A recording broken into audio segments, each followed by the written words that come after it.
is human sexual trafficking. One of the entry points is predators using models and photography to get close and to manipulate those who want to be a model, want to be a model, whether it's runway, beauty pageants, photo, print. A lot of predators use that as a vehicle to manipulate, and that's one vehicle that's used to entice people into human sexual trafficking. So why not put them together? Which was the point, one of the points of that particular event that we shared the stage on.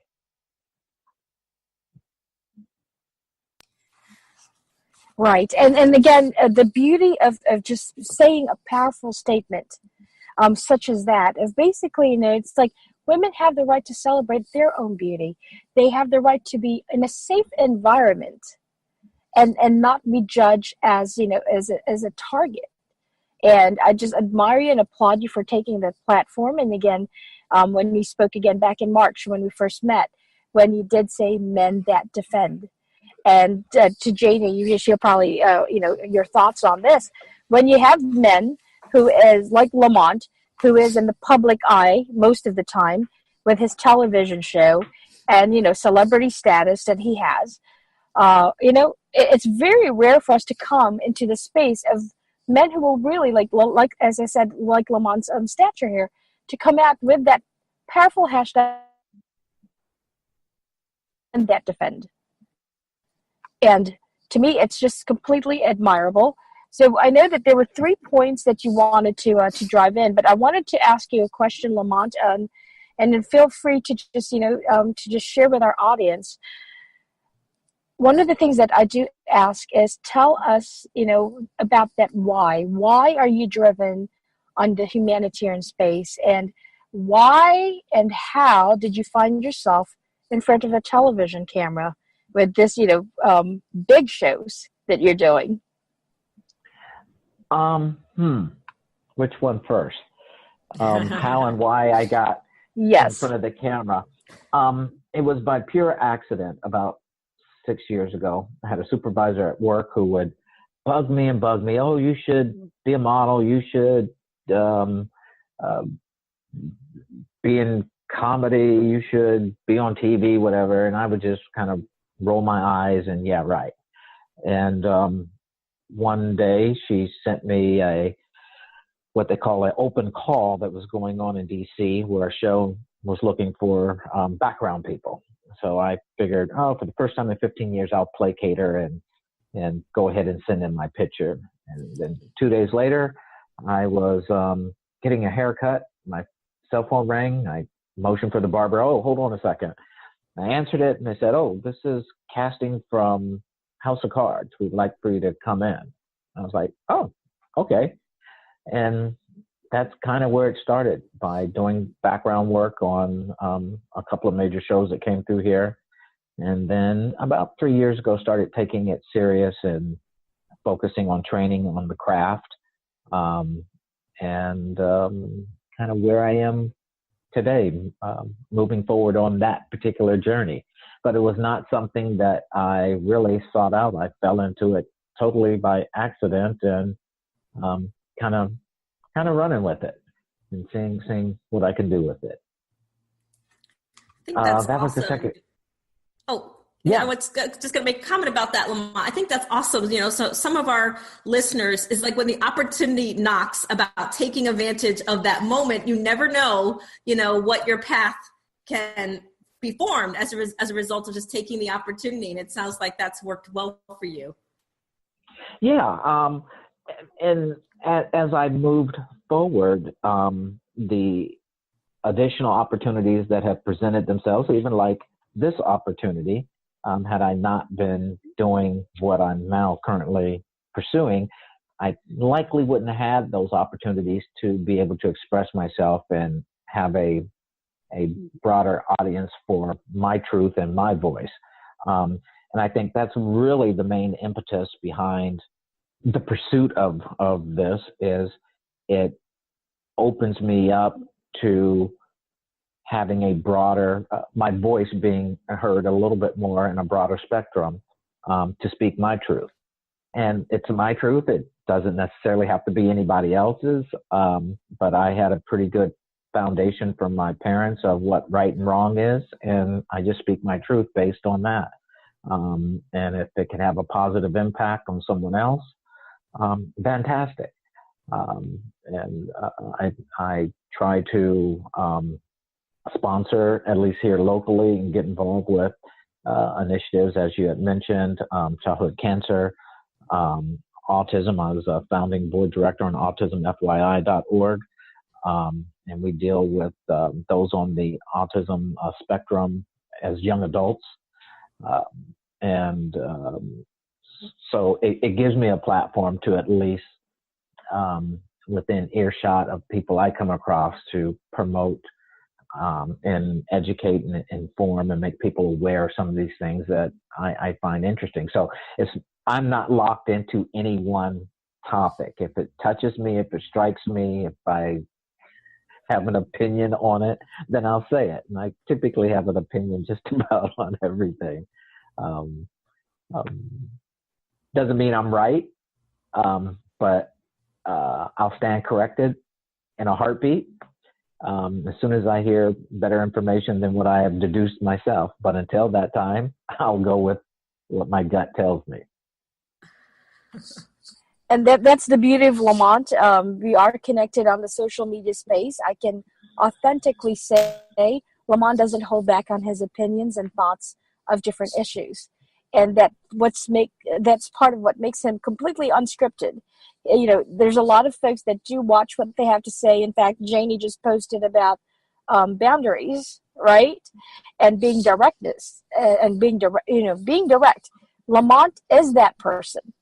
Lamont will say what is on his mind, without offense, or in his case, this is about how he feels and what he thinks at the moment.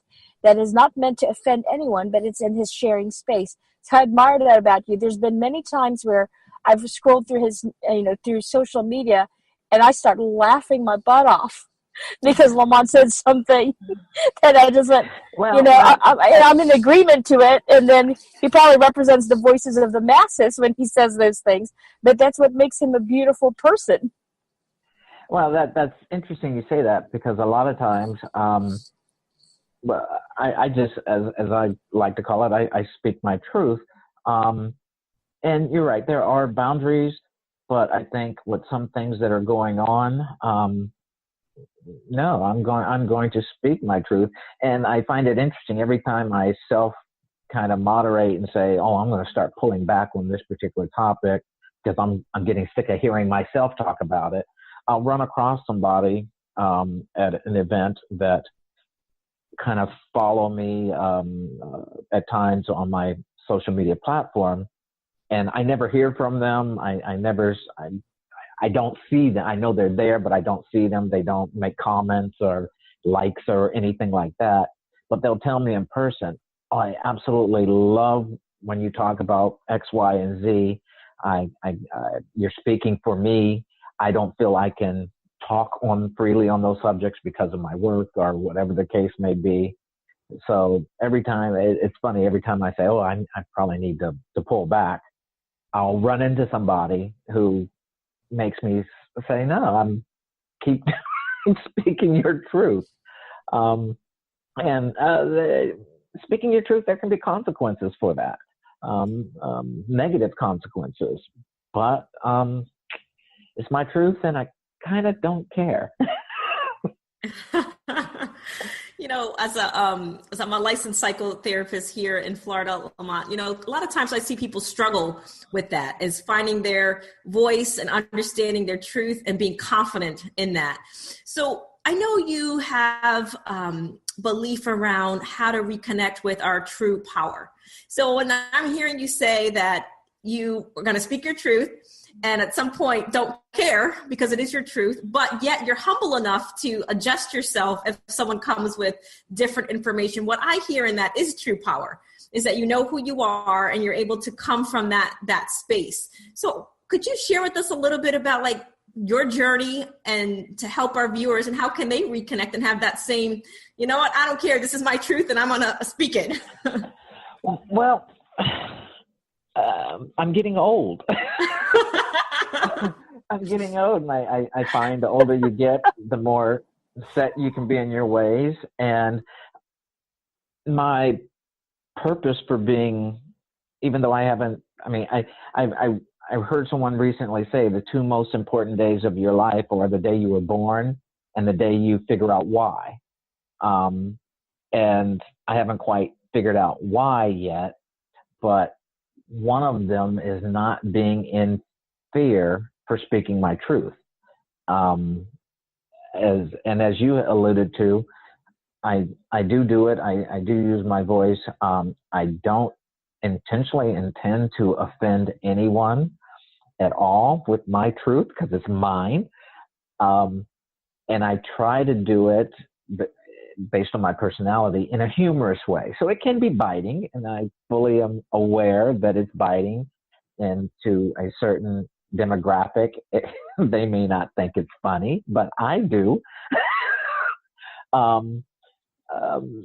So, boy, I kind of lost the original point of your question. Yep, I was just reconnecting all the things that you were saying as far as your voice and speaking your opinion, right? To reconnecting with our true power. For me, I think, well, this platform that or this journey that I'm on with the acting and so on and so forth, I think, and it has given me a little bit broader voice. I think the moment I really start to care about it is when I'll start moderating and be fearful of saying my truth. Because I think you stop taking risks when you have something to lose. And I'm not a mega star, so I don't have that to lose. So I really don't care. I'm going to speak my truth. And I think I'm to an age where that's going to remain and is not going to change. Never say never, but I hope not.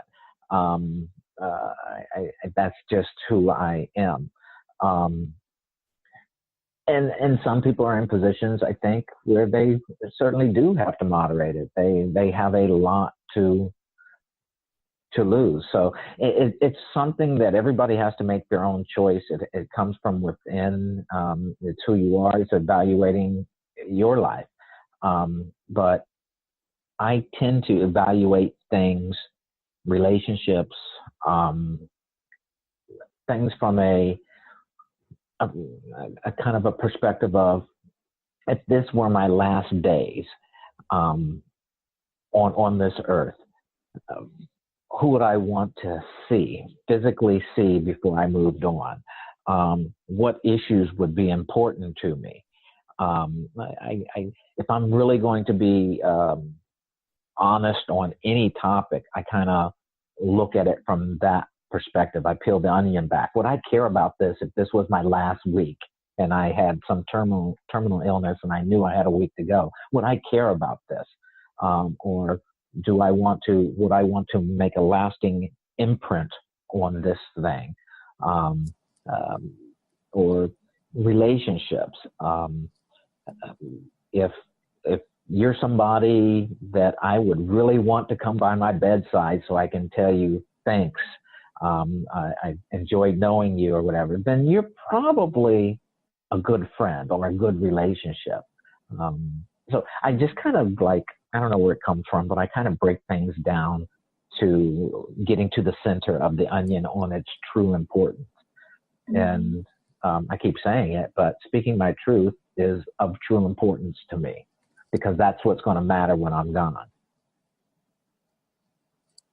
Bravo. I like the analogy of, the bedside comparison there. Like, for example, Go ahead. Yeah, there's